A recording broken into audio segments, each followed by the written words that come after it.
What's up mga kanaisers? Today, I just got my first YouTube sweldo! Kaya tara, samahan niyo ako, kami, ng family ko. We will spend it all, not really all, we will spend it and I will also teach you the process of getting your first YouTube sweldo. Let's go!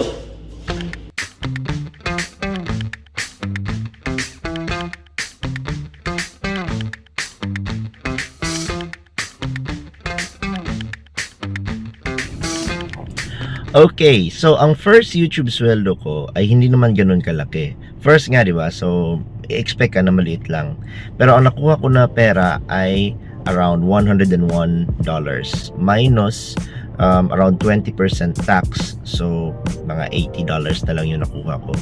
In Thai baht, it's around 2,600 baht.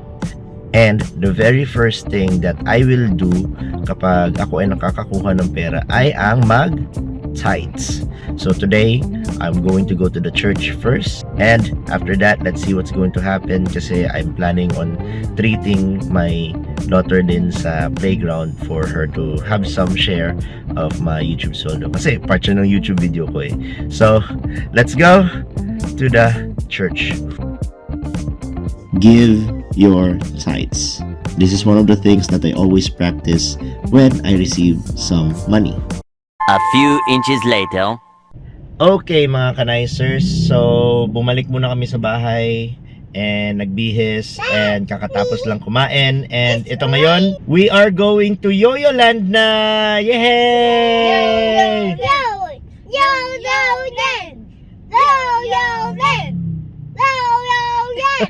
Let's go! I will briefly explain my experience sa pagtanggap ng YouTube salary ko. Of course, hindi makakatanggap ng salary kapag hindi ka kasali sa YouTube Partnership Program. Ito yung program ng YouTube kung saan pwede kang kumita sa kada view ng videos mo na may ads. Fast forward. Nung nakita ko na malapit na akong mag $100 sa YouTube, sinet up ko ang account ko kung saan ako makakakuha ng aking sweldo. Pinili ko kunin via online deposit direkta sa bank account ko ang aking sweldo. Sinet up ko ito lahat sa AdSense, change payment method, and even ang receiving method. Napakadaling iset up ang payment account mo sa AdSense at napaka-convenient i-receive ito via online banking. For small-time YouTubers gaya ko, masaya na ako sa $100, lalo na hindi naman ako gumagastos ng malaki to make my videos.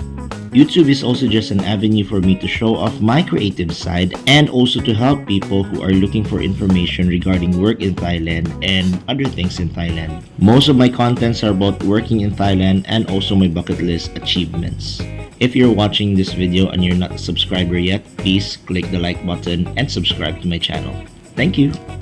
Then next, bago mo matanggap ang sweldo mo, may timeline si YouTube na susundin. I-verify niya muna yung earnings mo at magpi-pay out after a certain time.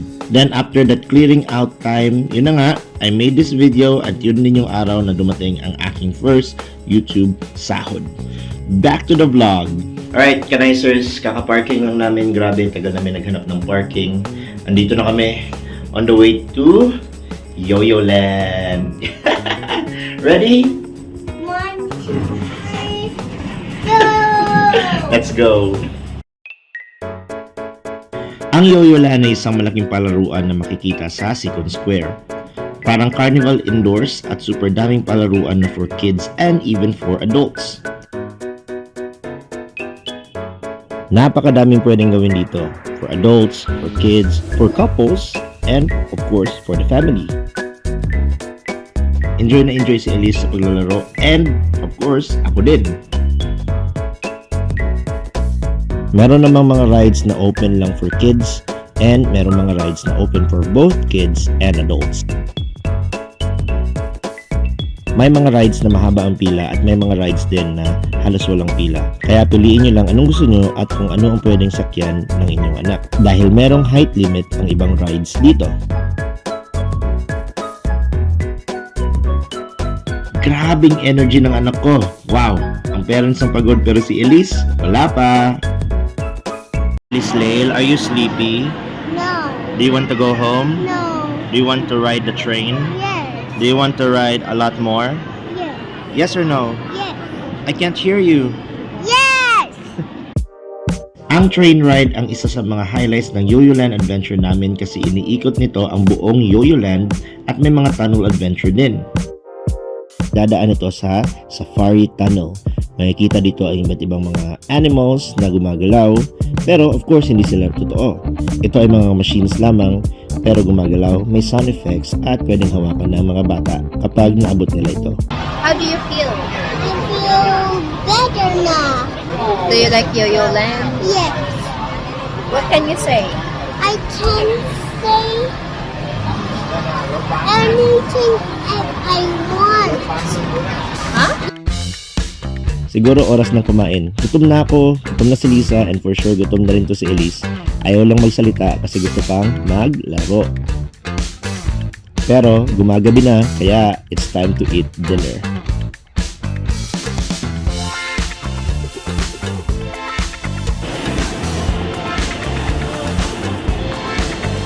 So, ayun na nga mga kanaisers. Andito na kami sa Sizzler and kakain na kami. Yeah, this will be our dinner celebration for today. And ito na yung after ng laro ni Elise. And kami naman ni Lisa mag-i-enjoy sa dinner, salad buffet, and steak. Ilang beses na kami nakakain dito pero we really like this place. Kaya binabalik-balikan. And kahit sa ibang vlog ko, meron mga episodes na kumain na rin kami dito. I think this is the last stop for the night kasi gabi na and gutom na talaga kami kakalaro.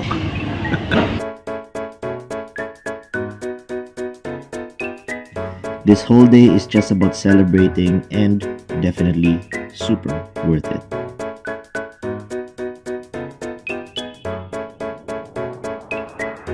Sobrang sarap ng dinner, sobrang worth it, and at least bago kami umuwi, busog, di ba?